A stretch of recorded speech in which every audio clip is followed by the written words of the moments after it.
CISO series video chat where you have our cold open right now. I have Matt and Simon with me right now, and they are going to explain it to the board. And that means in 1 minute together, they're going to explain what a security champions program is. They have a minute to do it. There's the clock behind me. Matt is going to go first. Matt, are you ready? I'm ready. On your mark, get set, go. So our security champions program is a way to extend the reach of the security team. One of the biggest problems before security champions programs is that developers and security teams are very siloed. And even though we're all nice, friendly people, we don't always have time to organically meet up and, share the problems we're encountering. So security champions programs fixes this by providing a formal program. With this program, we're able to measure how our teams are interacting, spot problems early, and find solutions organically within the team.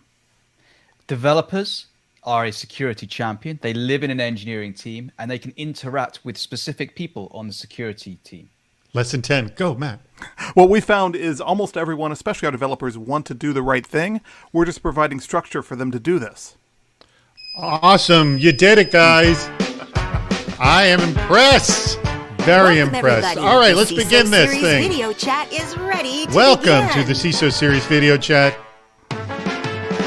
My name is David Spark, and today's topic, you just heard it, hacking security champions, an hour of critical thinking about how to turn non-security people into not just security-minded, but security leaders. So our guests, who you just saw, are Matthew Southworth, who is the CISO of Priceline, and Simon Maple, Field CTO over at Sneak. Guess what, Sneak? They're our sponsor for this very video chat. Thank you so much, Sneak. All right, 7 different ways to participate. We have the chat room. Most of you have discovered that right there. Also, now, instead of best bad idea, we are doing what not to say to a security champion. What not to say to a security champion, okay? So you will put in don't say, well, I'll explain in a second on the next slide. Then also, we're also going to be doing how do we make it 10% better? Your tips, your advice on how to make a security champions program 10% better. It's not how to fix it perfectly, but like, okay, say you got a good one going. How do I make it even a little bit better than that? You can vote in the polls. I'll explain that in a second. You can join us on video at any time just by typing bring me on. And Andrew, our producer, will try to bring on as many of you as possible. Just ask a question or make a comment. You can ask a question anytime. If you look at the very bottom of the screen, it says ask a question. Click on that. Guess what? Type in a question. Simple as that. And hopefully we'll get lots of questions. If that's the case, I want you to vote for your favorite question because we won't be able to get to every single one of them. All right, today's question, you just saw it. Explain it to the board. Then, now, starting now, what not to say to a security champion? Just type in don't say colon and then write that in. How do we make it 10% better? Just label it 10% so we know what it is because Andrew is going to add all these to the different polls. All right. We will put the poll live at 20 minutes past the hour of what not to say to security champion. We want you to vote on that because that's important for our game of Department of Yes. But before that, we will play our new game, I Object. And I explained to everyone how the game works, and I'll explain it again to you later. We played it for the first time last week. There wasn't enough objecting, and so I'm making it clear to all the contestants, I want a lot more objecting. We will play the Department of Yes at 30 minutes past the hour. Then we'll put another poll live at 35 minutes past the hour for how do we make it 10% better. And at 40 minutes past the hour, the what not to say contenders. So the 2 people that we use for the Department of Yes game will come and play and go head to head, and they will argue with each other as to why their comment of what not to say is actually worse. Oh my God, look at this. Don't say. Plenty of them are coming in. All right, last questions and final advice, and then we do our meetup. Now, next week, hacking ransomware. I'm stunned that it took us till October to do the topic of hacking ransomware. There is a button at the bottom of the screen to register for next Friday's video chat. Please go ahead and do that now. Guess what? You will not be taken out of this video chat if you click on that. So go ahead, click on that at any time during this video chat, and you'll be and you can register for next Friday's video chat. Whoops, I don't want to go into that. That's it towards the end. All right. I'm done with all the explanations up front. I now want to get into our actual program and let us discuss just that with both Matthew and Simon. And you've clearly explained what a security champions program is up front. Let's just jump to what is the value to the participants? Why would I, as a non-security person, want to actually be in a security champions program, Matthew? Free pizza. When we did things in person, we would Yes. also reward them with swag and goodies. Okay. But it's also, people want to do the right thing, like I said to the board, and it's a way to capitalize on that and show them the right steps, give them some career progression, and give them exposure to something they may not have seen before. What would you add to that, Simon? Yeah, I mean, a couple of things. I'd say one of the things developers we know very often want to do the right thing, but don't always have the right tools or the easiest path to do the right thing. So I think the formality of a security champions program very often allows that by really clearly, showing where developers need to go. But I would say one of the real valuable things about security champions program is because it's so formal. It's a formal program. One of the good things you can actually also get is the ability for people to actually have time to do these tasks. A lot of the time, people want to do these things, but it's just not part of their day job. They have to do it, after hours. And so, by being a security champion, very often organizations give 10% or 20% additional time for development teams to do that.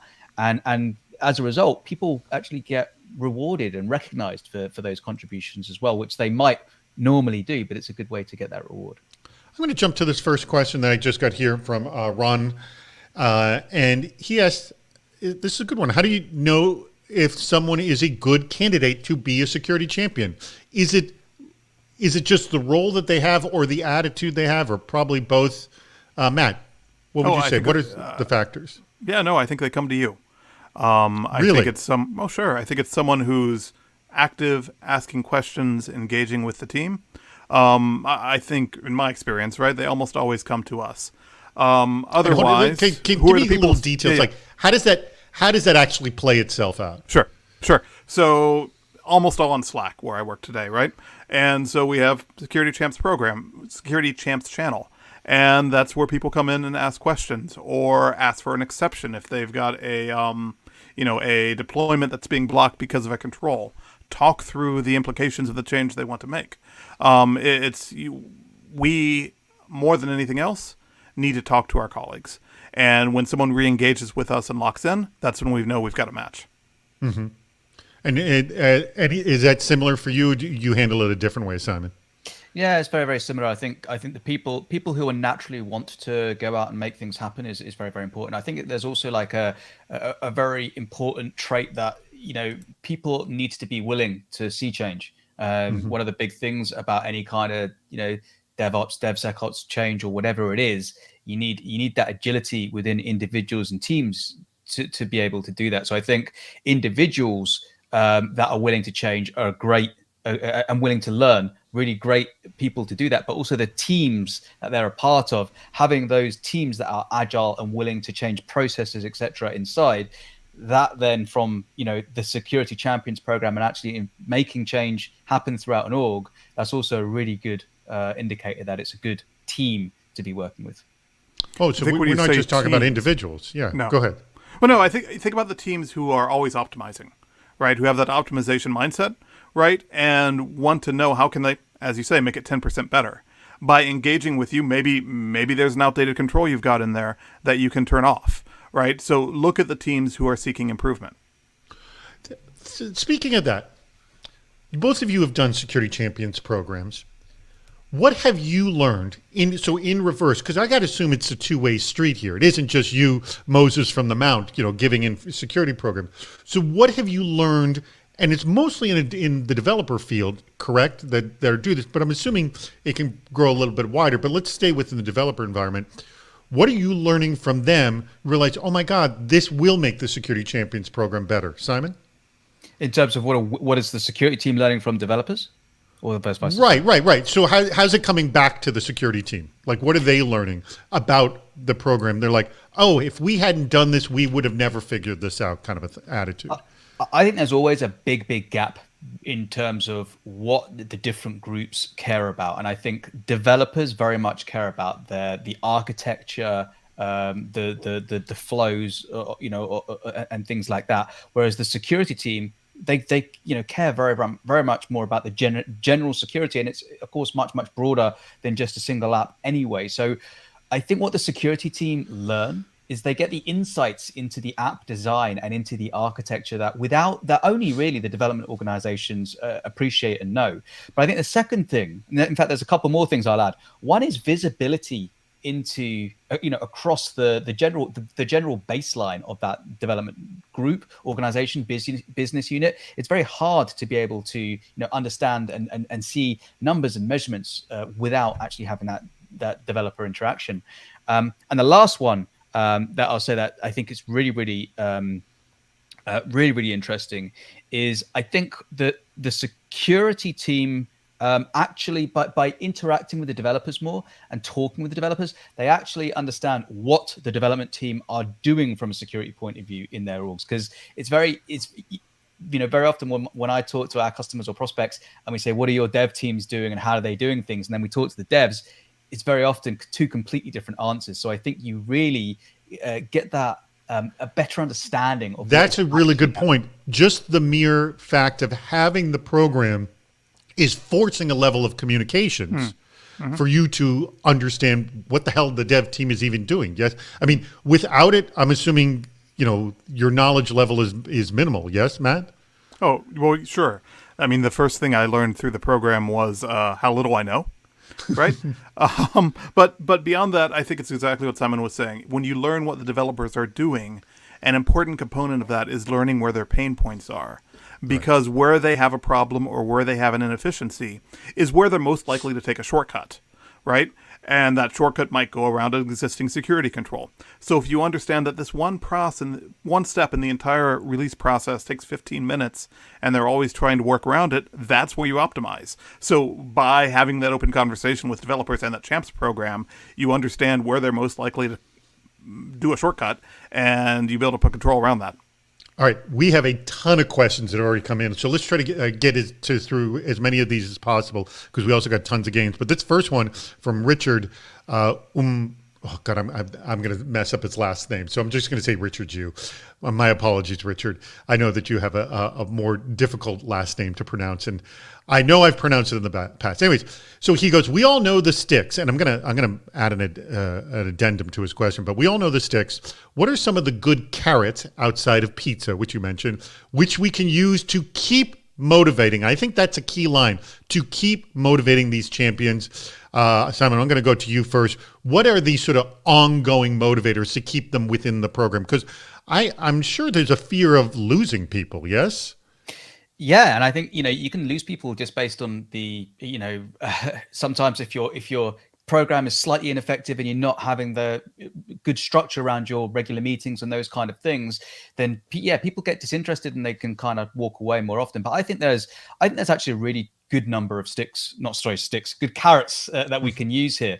I hear a lot of people doing things like, and obviously pre-COVID and hopefully coming up soon, actual physical meetups. Whereby some people from all around the world meet up in a nice location, maybe Miami or somewhere lovely, and do some have a good security kind of retreat almost, and get some good security education there, but get good communication between them. That's one kind of thing. Also, other good treats could be things like sending people to Black Hat or DEF CON or something like that as a good education, good learning thing. But I think internally there are some really simple and extremely cheap ways of really encouraging people, and that is through celebrating success and just saying, hey, this person did really, really well. Let's talk about it at a VP level or a department meeting or some way in which we that's a really good point. Yeah, we're just saying the recognition of work well done is key. Matt, continuing? Oh, sure. So first of all, it's not necessarily bad to rotate the participants over time, right? If someone's not as participatory as they were in the past, and someone else from the team steps up and joins in, that's probably great, right? You just get to spread the message a little further. I love what so don't see that as a loss. No, not necessarily. Also, just showing the success over time. What Simon just said, whether that's presentations to the board or the CEO or leaderboards or, just some other way of capitalizing on that. I think that's really important because someone sees their name in lights. And that's very rewarding to a lot of people. Finally, look, we're lucky. It's such an emergent field, right? There's always a new headline. There's always something new, a new challenge. So you can keep the content fresh with very little effort.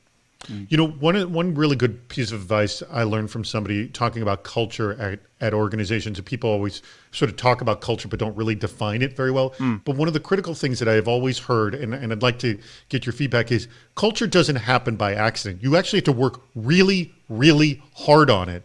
And part of that is literally, like you were saying, the acknowledgement from higher up. The true, honest, recognition of the value, pinpointing what that value was, identifying it, making it clear, not just going, oh, isn't it great what Matt did? If you can clearly say, Matt specifically did this and it meant this to the business, and that's why this was a big deal for us, that plays a lot better than, oh, thanks to Matt kind of a thing. So is there sort of let me ask, and maybe you can give an example, Simon, of, is there a very sort of deep, concrete understanding, we're going to do this, this is going to help the culture, it's going to inspire other people, and how does that play itself out?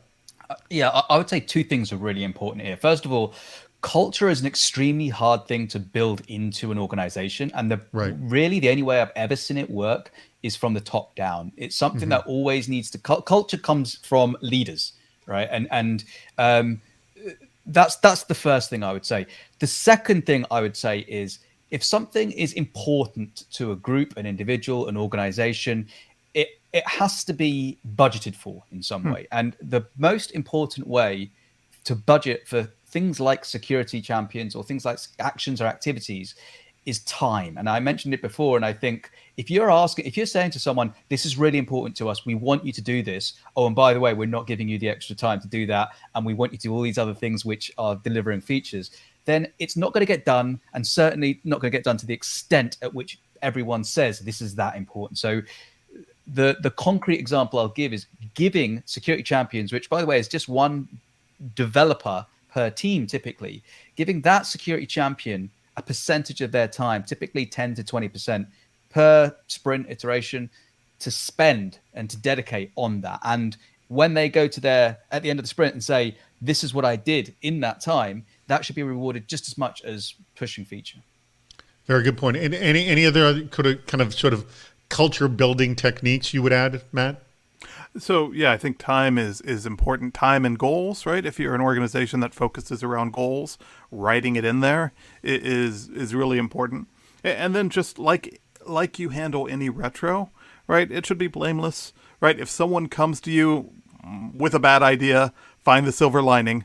Maybe by the way, we'll do a feel little more free of that to later. take any of the ones our audience has given us here. Yeah. Be generous, right? And be open and listen to what people are saying.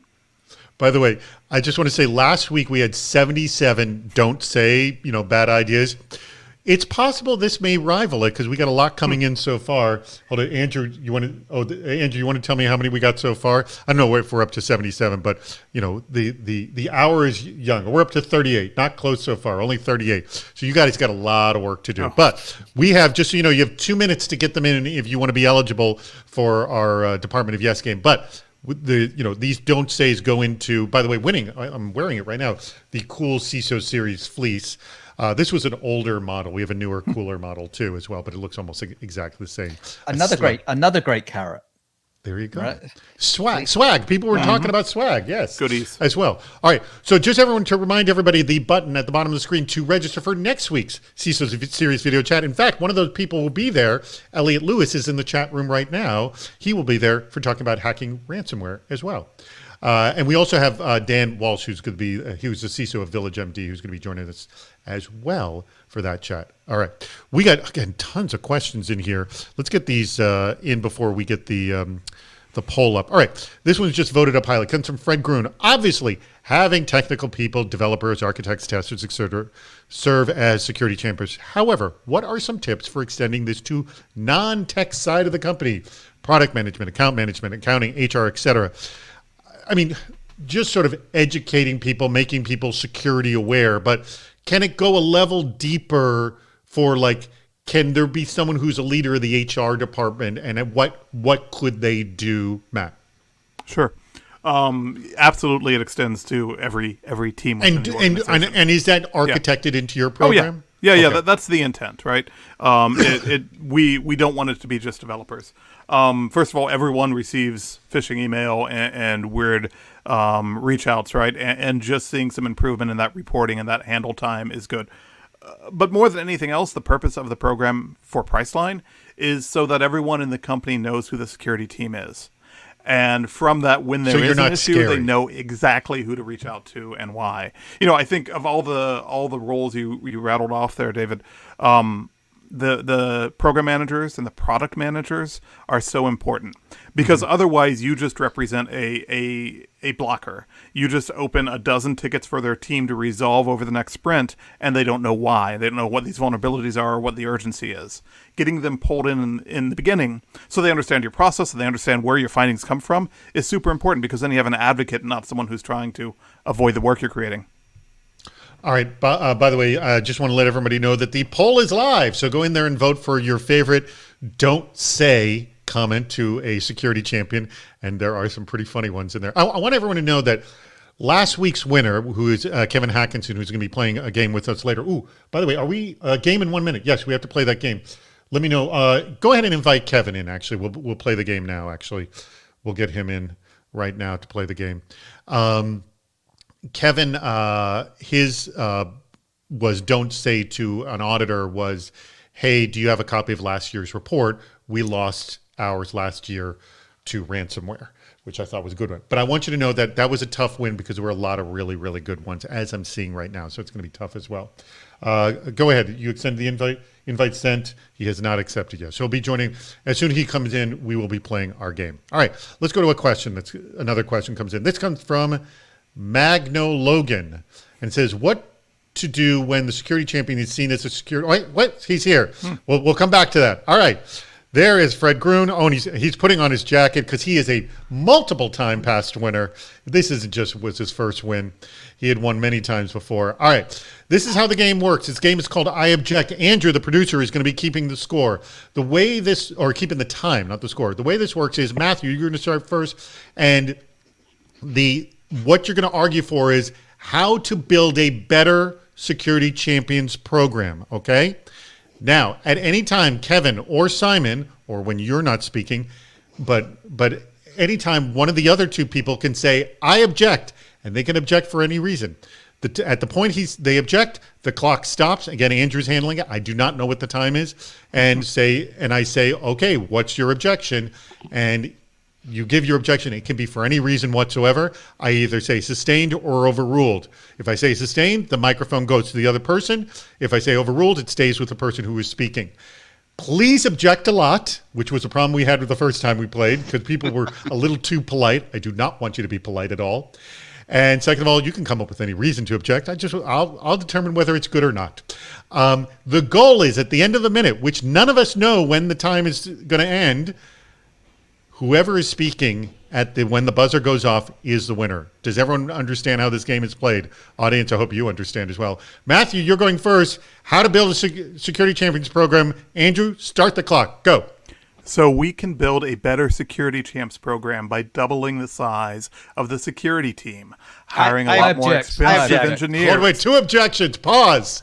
You knew you were going to get an objection to that. I didn't know first. I'm going to throw this to Simon. Simon, what's your objection? Doubling the size of the security team. I think it needs to be a 1-to-1 mapping between developers and security. Okay, sustained. Go ahead. So when we look at building security champions programs, one of the biggest problems is that we tend to build it for security people and not for the people who are joining. So the audience for a security champions programs are developers, and as you mentioned, half of the other business. So we need to ask them, what is the value they want out of security? I object. Okay, what's your objection? The developers don't know anything. I don't know why we would ask them. We know what's best. It's okay. We'll build this. Sustained. The microphone going to you, Matt. So the next way to really improve our Security Champs program is to just hand out swag to everyone.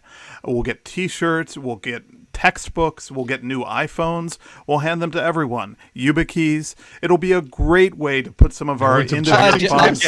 All right, Kevin. My God, he's handing it to you on a platter. What's your objection?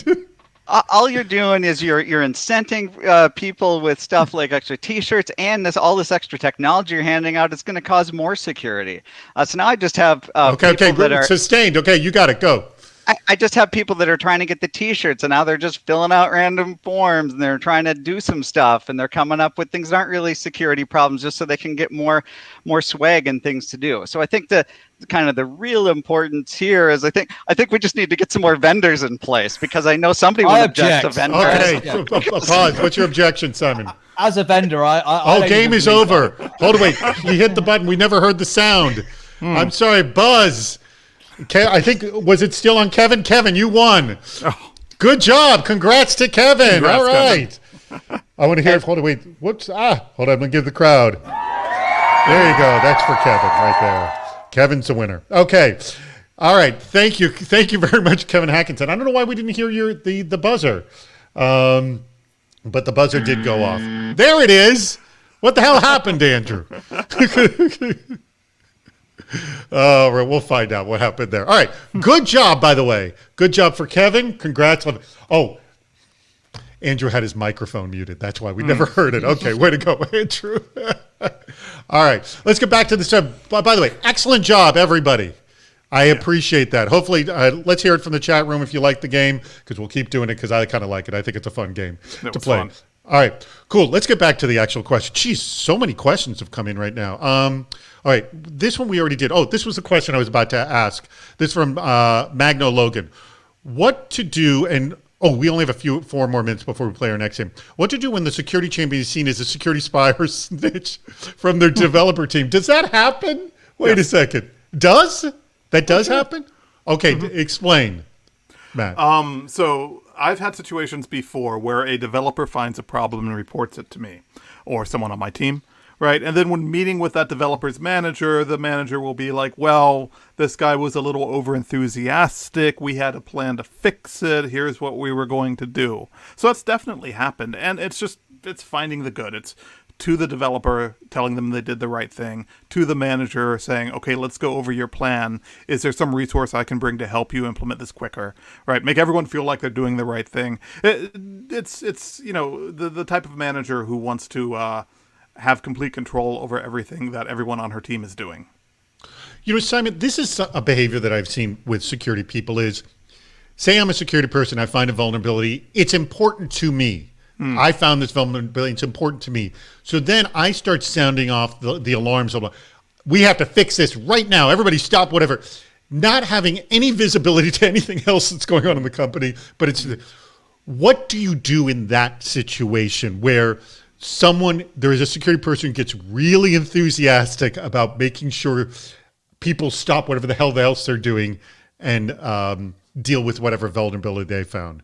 I think this is a very common thing, and I think very often what's very important to one person is not important to the next. And I think the biggest thing to do is to just gather context before alarm bells go off.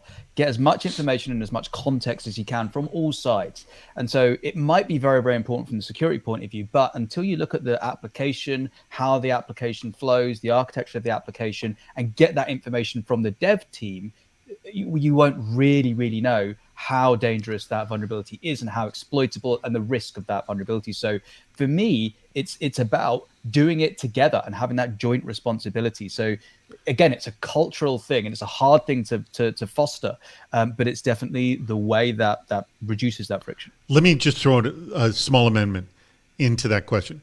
Couldn't just the process of finding out the flow issue take longer than just fixing the darn vulnerability? It can, but the problem is there are so many vulnerabilities. Right. It's a case of where do you start, right? And it's all part of that triaging. And it's a case of you can't, if you've got thousands of vulnerabilities, you can't go through every single one trying to identify that. It's about taking that top piece and then going through those. And, different vulnerabilities can take seconds or hours, days, and weeks and months to fix, depending on. So obviously, the seconds you just deal with it if it is something to do with. By the way, we've talked a lot about vulnerability management on the show, and one of the things that came up is 60 to 70% of all vulnerabilities do not need to be patched at all. Yeah, which and was one of the arguments. Just to add, Ron in the chat just gave a wonderful quote: "Seek first to understand, then to be understood." Such an important quote. Perfect. All right, we just got a phone call in, and let me just address this one call that just came in. Hello, welcome to the Department of Yes, where no request is ever rejected. All right, we have the bad ideas that have come in, and man, there are some really bad ones here, or these are actually things not to say. And one looks like it's come out head and shoulders. Now, to remind you, we're playing the Department of Yes. You have to explain why this is something you want to do, and not be facetious at the same time. So, Matt, I'm going to have you play first. Here it is. Again, speak up if this is what you entered in, because we're going to need you in just a few minutes, in 10 more minutes, to battle the other person. Read this 999-page manual to understand secure coding. Why do you want to say that to a security champion, Matthew? So that you can see that they really want to be part of the program because it's so exclusive. I think the way I would approach this is what I do with people is I try to ask questions about their learning style. Really, I do. Like, do you prefer watching videos? Do you prefer reading? Right? Do you prefer hands-on, tangible, or do you like to think about things theoretically? So ask them about their learning style and lead them towards the realization that they're going to learn best by reading a very thick manual.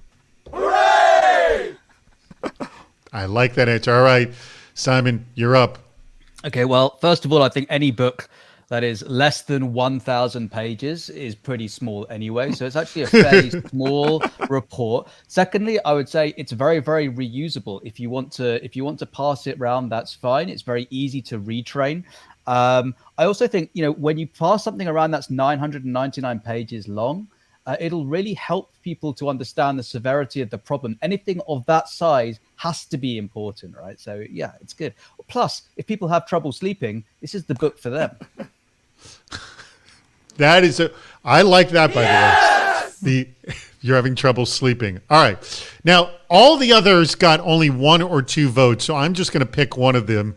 And I think actually this isn't such bad advice of what not to say. Why are you so angry? I'm going to throw this to you, Simon. How are you going to answer that? Why do you want to say to a security champion, why are you so angry?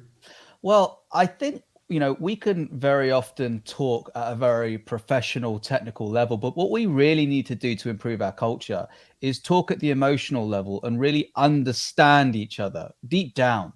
So asking a deep, interesting question like, why are you so angry? That's really going to break down barriers and really improve the trust of our teams. It could potentially make them angrier, though, but I'm giving it to you.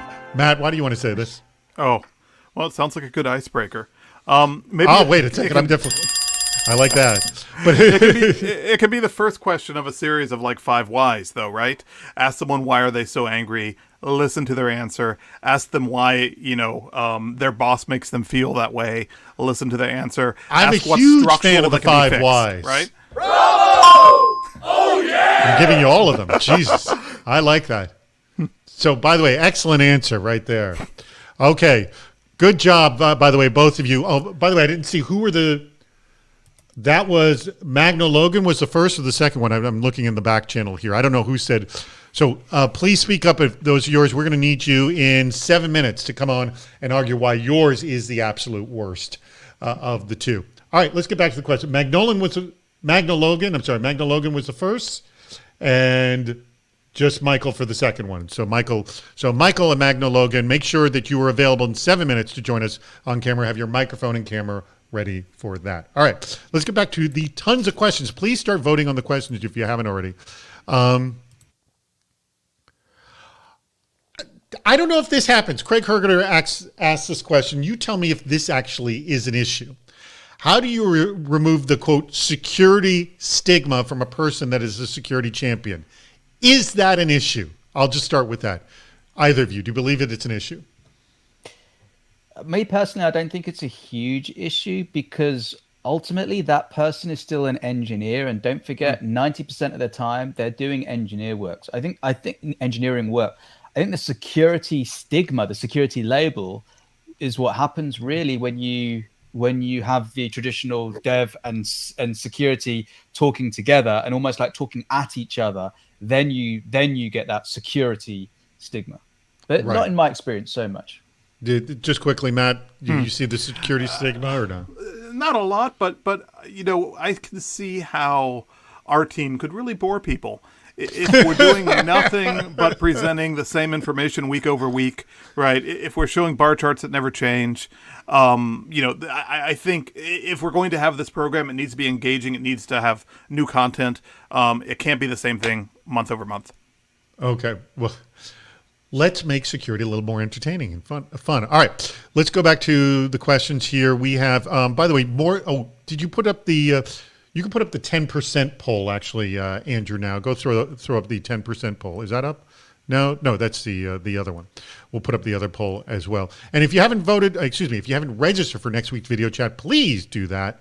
Why is this here? I already asked. You can drop Fred's question. Ask it. All right. This is a perfect question for you, Matt, because I know this is your situation. Ron asked this question. Do you have tips for small, medium-sized businesses with limited funds and resources, no budget to buy special swag, but honestly, like we talked about just recognition, but this was your situation at Priceline. You did not have a big security team, or you do not have a big security team, and the Security Champions program was key for building out your security posture, right? Speak to that to a level. Yeah, it was. And look, we've had some significant investment in the security program since we last talked about this. Okay. Maybe because we've been able to show success in that program. I think the other thing when you're thinking about if you don't have the money to spend on swag or anything else, it actually goes back to what Simon said about time and attention and goals. And if nothing else, you can convince the developer's manager to put participation in this in her goals. And then she gets to put up a win. She gets to say, I was asked to spend 20% of my time in this, and I did. Put that on her performance review. Okay. Let's go to the next one here. Who would go?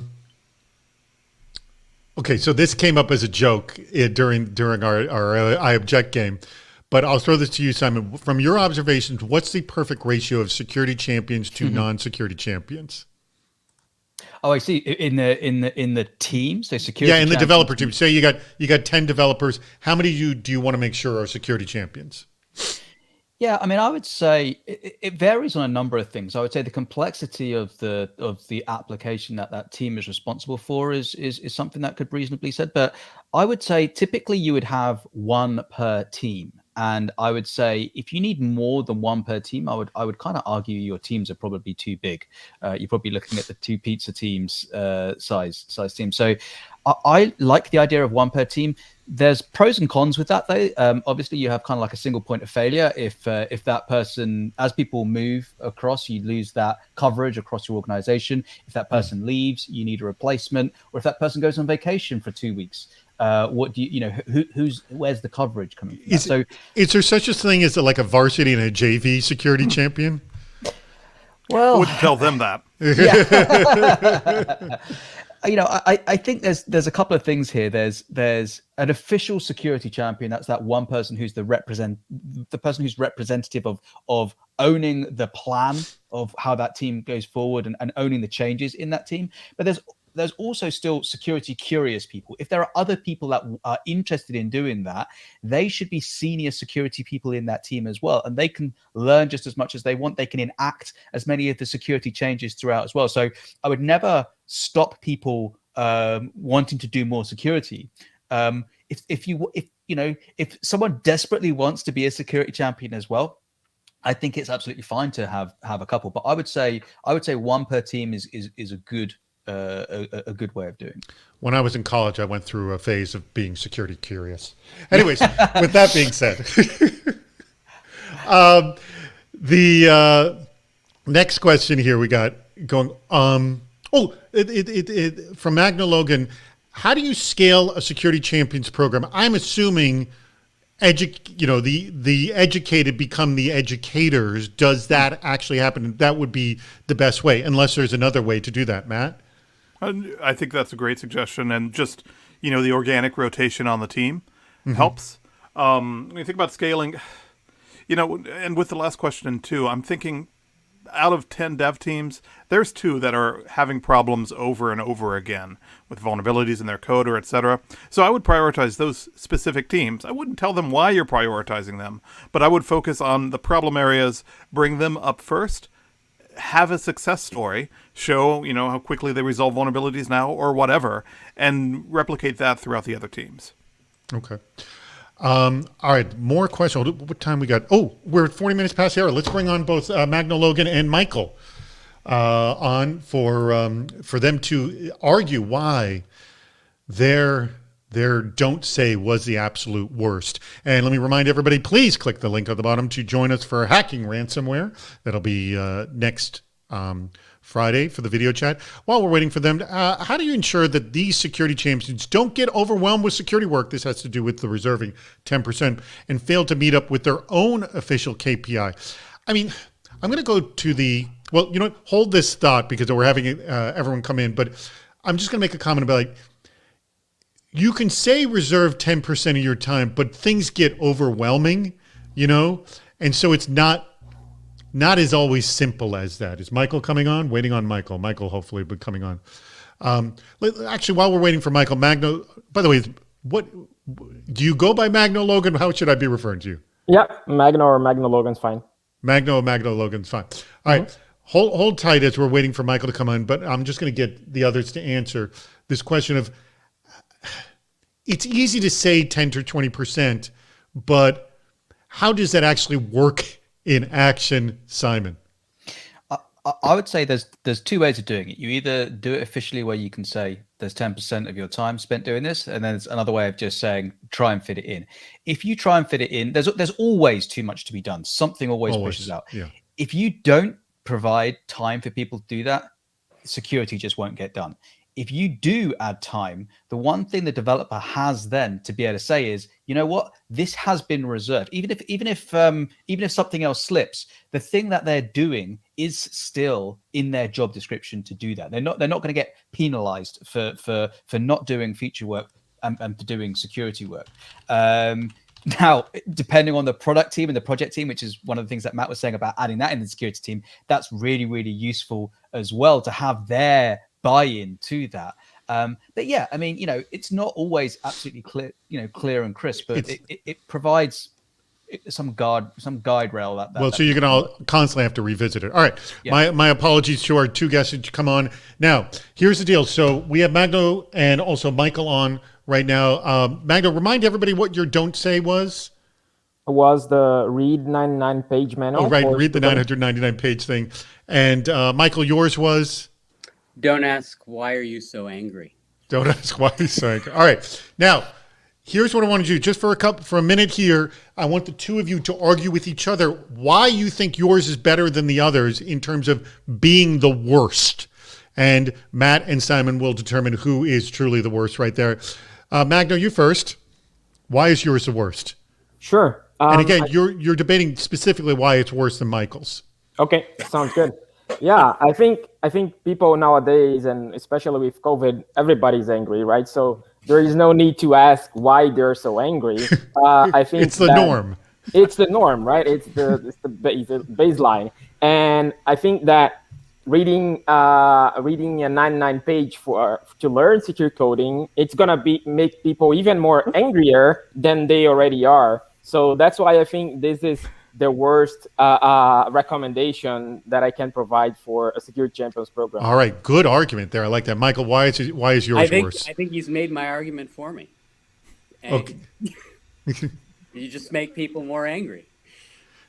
No, but you're saying, angrier. But by doing his is making people angry. You're just asking people, why are you so angry?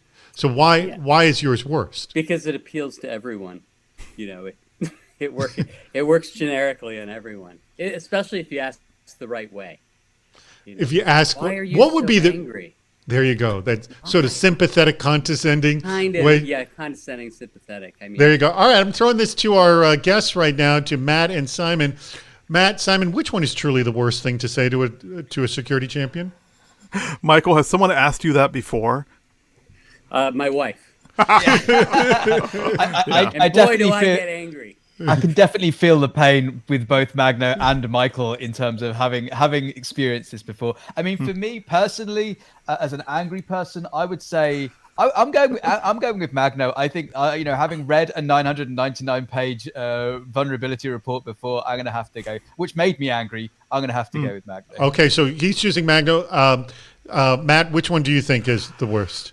I think Magna did the best job of connecting the two of them, so he gets my vote too. Sorry, Michael. Sorry, else to make you Michael. angry. It Whatever. goes to Magno. All right. Yes, sir. Good job, Michael. gentlemen. Thank you so much. We greatly appreciate it. Michael. I Oh, wonder- yeah, I just wanted to know why he was so angry then. That's all. All right.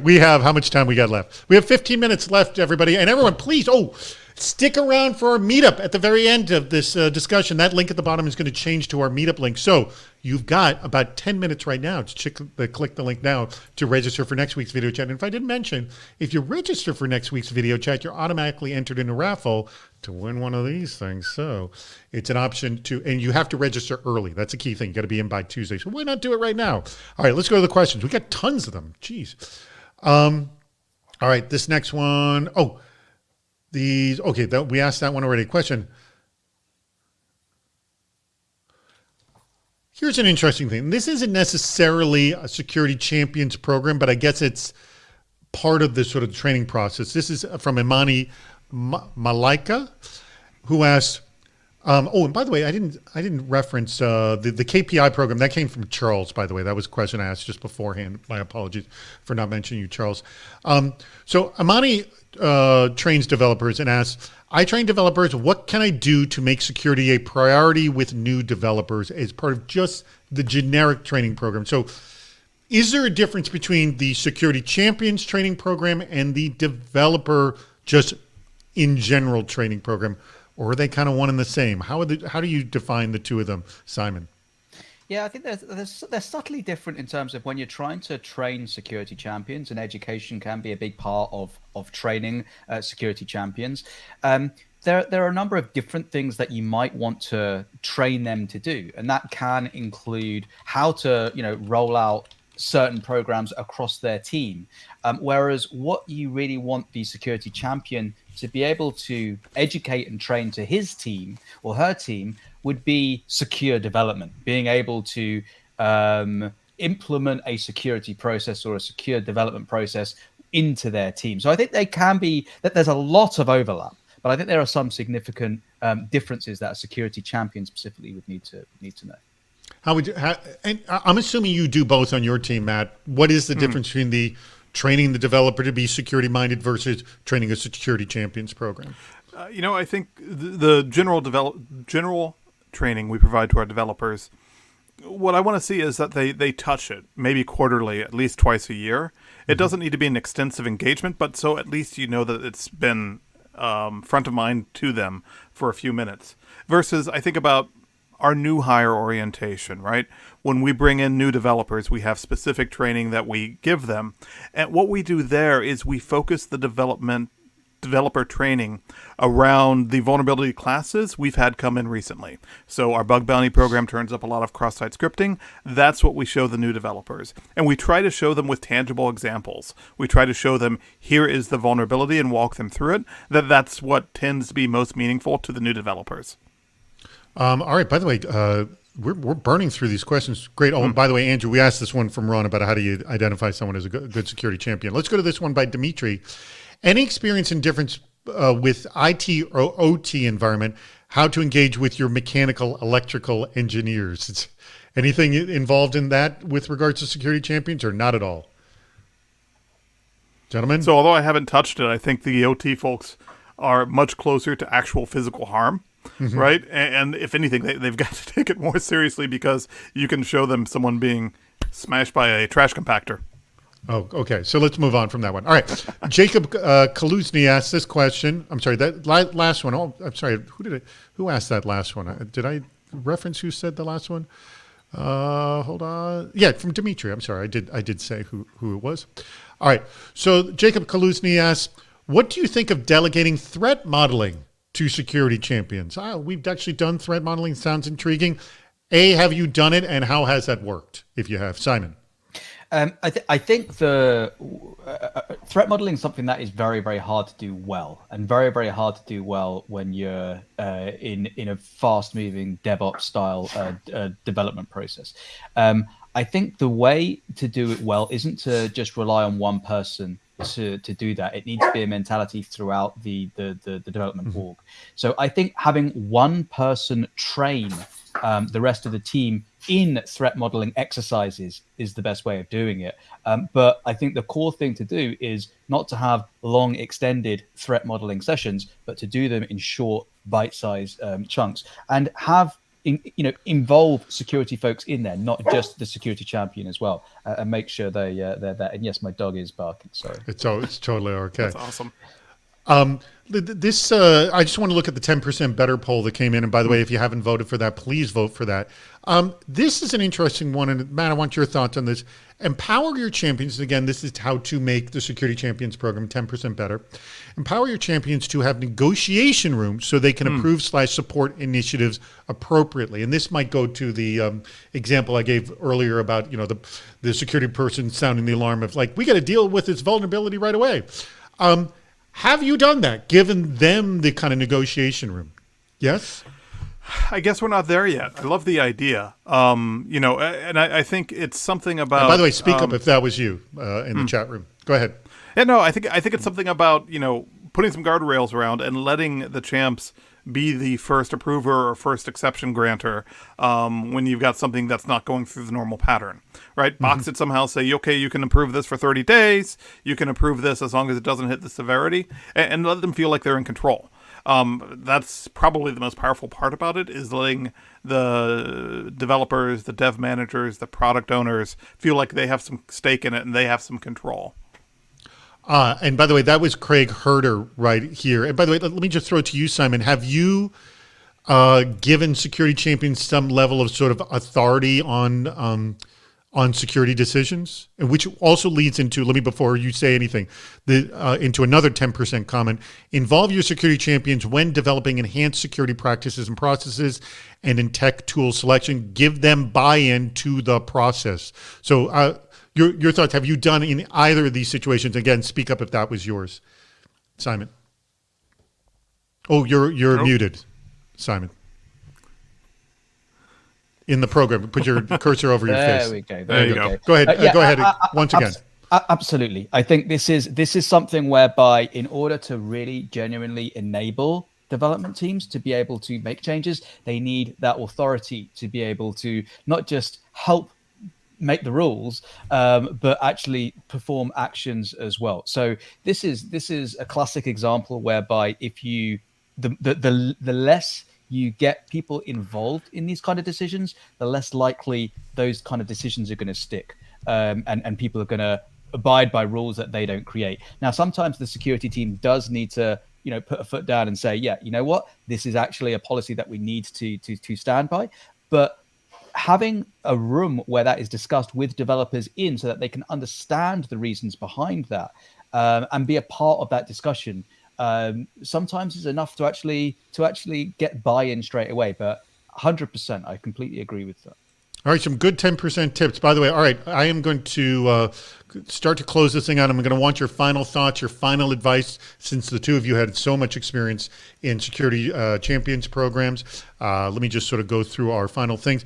We are going to be changing that link in just a second. So if you have not registered for this next Friday's chat, which is going to be hacking ransomware, please click on that link right now and register for next Friday's video chat, because in just about 30 seconds, I want Andrew to change that. So you got 30 seconds to click that. Huge thanks to Simon's company Sneak for sponsoring this very video chat. Guess what? 90 minutes from right now, or actually more like 95 minutes from right now, we're going to be having our Cybersecurity Headlines Week in Review show. And guess what? Yours truly is going to be hosting that. I normally don't, but Richard Straffolino is unfortunately under the weather. So I'll be hosting that. I'll have Christopher Zell, who is the CISO for Wendy's, will be the offering his sort of opinions on the week's news. And we have quite an interesting week of news. So please join us for that. Just go back to crowdcast.io/CISO series and join us for the live discussion on that as well. Stick around for a meetup. Go ahead, change that link, Andrew, at the bottom of the screen. Go ahead, change it if it hasn't changed, because we want that. You will click on that link when it does change. You can click on it too for that. Ah, there it is. Now it's changed. That will be our Toucan meetup, which is a ton of fun. We're going to do that for just about 30 minutes after the end of this. Have some nice conversation, one-on-one conversation with all the attendees of this event. Tell your friends about this. We do this every Friday, or every available Friday, I should say. Like, we're not going to do it the Friday after Thanksgiving. But every Friday at 10 a.m. Pacific, 1 p.m. Eastern. The more, the merrier. You guys have lit it up today, which has been awesome. Thank you so much. And would you like to sponsor one of these video chats? Guess what? Just email me at david@cisoseries.com. I think our first one is like the very last Friday of January that we have available. So we're sold out for this year. But for next year, we have video chats available. All right. Now, we have exactly 5 minutes left. And so I'm going to start with you, Simon. Any thoughts you'd like to make about Security Champions, final thoughts, and also any plea or anything you'd like to say about Snyk or offer you'd like to say, and how to get in contact with you as well? I turn it over to you, Simon. So I would say Security Champions are very easy to get wrong and very hard to get right. And I think it's definitely something that is involved and takes effort to continually make it better. I think I mentioned about spending time. And that's really from a developer point of view, but from a security point of view as well, it needs dedication. And sometimes some of the people I've spoken to, at Salesforce and Atlassian, who run security champions with hundreds of people, have many dedicated individuals, as in, I'm sure they have many dedicated individuals as well, but they have people who are whose role it is to just logistically run the security champions program. But one of the big things I would say is, don't try and scale too fast. Don't try and expect results in weeks or months. This is something which is a long-term ambition, and make sure clarity is the biggest thing. Make sure for developers who are joining, it is the clearest thing to understand why you're doing this, what the value is, and what they're going to need to do in joining that team. A clear roadmap. By the way, I'm sorry, any sort of plea for Snyk as well, how to get in contact with you? Yeah, I mean, Snyk's a developer-first tooling company, helping developers develop code securely. So we have a huge freemium platform that you're more than welcome to go and play with for first-party code, third-party code, container, and IAC. So Snyk.io if you wanna learn more about that for free. I am putting it in the chat right there. Snyk.io. Please go ahead, click on that if you have not checked out their Developer First program. Matt, any final advice that you would give? And by the way, question I always ask, are you hiring? Always hiring. Sure. Good. Hiring Mumbai, Canada, and the Northeast. Excellent. Sure. So, I think it can be overwhelming to hear about a champs program that's multi-year old, that has, dedicated people running it, etc. So it's certainly worth starting small. More than anything else, before you start anything, it's worth thinking about what the goals of the program will be, what you want it to look like, and think about how this fits into the culture of the company. We've mentioned culture several times today, and running the program that we run today might not work at another company. And thinking about how you plug into the company culture, how you get in front of people, get into their goals, get their time commitments, is a really important thing before you host a meeting and no one shows up. All right. So someone suggested putting the 999-page manual onto audible.com. And if you take it close to double speed, noted Russ, it'll only take 114 hours. All right, not too bad. All right. By the way, Magno Logan is a huge fan of Snyk as well. If you're a fan, please speak up. And please join our chat. Go ahead. So go ahead and click at the bottom of the screen. There's that big button. We're going to be heading over there right now to do our meetup. So please join. And by the way, for those of you who've never joined Toucan before, what you'll see is a series of floating bubbles. go ahead and you click on a bubble to join a conversation, and you can have 2, 3, 4, 5-person conversations. And when you want to, you can jump out of a bubble and join another conversation. Just kind of like a party atmosphere. Thank you so much. Oh, by the way, everyone here, I'm going to send you a follow-up email, because if you didn't register for next Friday's video chat, I'm going to incentivize you to register as well for next Friday's video chat. Thank you, everybody, for participating. Thank you to Simon. Thank you to Matt. Thank you to Andrew, the producer. Thank you to the crowd. And thank you to Sneak for sponsoring. Andrew, take us out. Everyone, click the button and let's head over to the